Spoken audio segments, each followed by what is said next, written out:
Hey guys!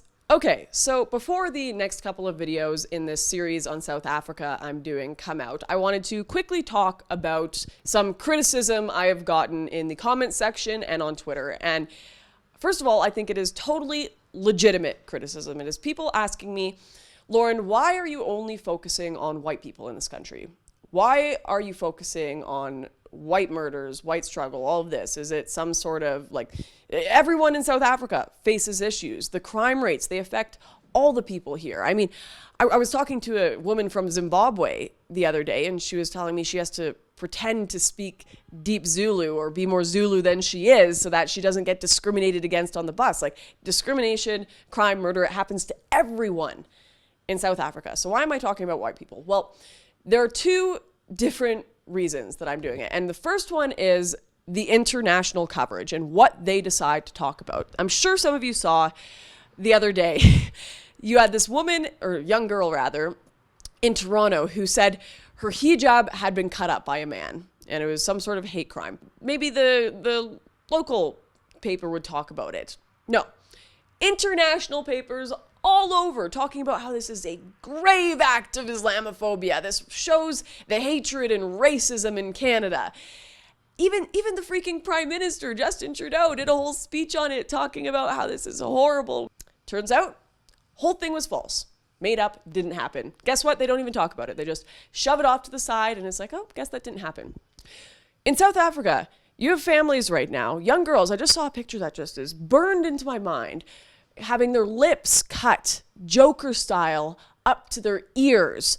4-year-old girls, entire families massacred, crucified, raped, and they're lucky if it makes the local freaking paper here. It's not covered worldwide as some horrific hate crime. It's not covered worldwide as just a massive injustice happening to these people. No, it doesn't get press coverage. It is not talked about at all. So that is why I'm focusing on some of the just horrors and atrocities that are happening against these farmers because of the lack of coverage. Now, there's also a flip side to this. Of course, not quite the level of farm murder attacks, but people here of all races are still murdered and deal with political corruption and everything. But there is, I'm actually going to give you an example for this.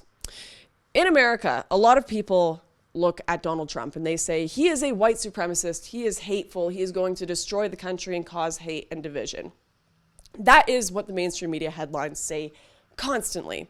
Yet, has he done any of the things they accuse him of? Has he taken away people's rights? Has he been oppressing certain groups and just stealing their stuff or speaking out against them, how they should kill them or shoot them? Now, imagine if he actually did that. If he actually came out and said, we should be shooting black people, shoot the black people, shoot the black people. You had Republican politicians actually saying that publicly. Imagine if Donald Trump announced today, I'm going to be confiscating all black people's land, their property, without compensation. That would be absolute chaos and madness in the international press. But it happens in South Africa. Literally that. They say they are going to confiscate white land without compensation. And you have politicians going up and saying, shoot the Boer, shoot the Boer. Shoot to kill, shoot to kill, Nyamasa, kiss the Boer, the farmer. They burn tires in the streets and the people and the civilians here say we need to kill the white people, and that is not talked about in the international press whatsoever.